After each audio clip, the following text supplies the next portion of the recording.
যুব Asia cup champion হয়ে দেশে ফেরার পর প্রথম সংবর্ধনা পেলেন বাংলাদেশ অনূর্ধ্ব-19 দলের অধিনায়ক আজিজুল হাকিম তামিম। এই অলরাউন্ডারকে বরণ করে নিয়েছে প্রাইম ব্যাংক পিএলসি। বিসিবিতে অনারম্বর আয়োজনে এই অধিনায়কের হাতে স্মারক তুলে দেন প্রাইম ব্যাংকের শীর্ষ কর্তারা। প্রাইম ব্যাংক স্কুল ক্রিকেট থেকেই উঠে এসেছেন আজিজুল তামিম। এই সময় উপস্থিত ছিলেন বিসিবি পরিচালক নাজমুল আবেদিন ফাহিম ও ফাহিম সিনহা। ইতিমধ্যে এনসিএল টি-20 দলেও ডাক পেয়েছেন আজিজুল হাকিম তামিম। সংবর্ধনা পাওয়ার পর বিসিবি ও সমর্থকদের কৃতজ্ঞতা জানিয়েছেন তিনি।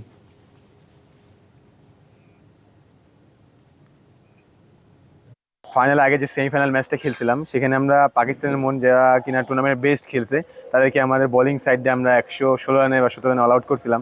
সো ওই বিশ্বাসটাই ছিল যে না আমরা ওইটাই আর কি ধারাবাহিকতা রাখবো ফাইনালে, আর আমার কনফিডেন্স ছিল আমার বলারের উপরে। বছর শেষের খুশি নগদে হবে বেশি। নগদ পেমেন্টে নির্দিষ্ট ক্যাটাগরির কেনাকাটায় 300 টাকা পর্যন্ত ক্যাশব্যাক।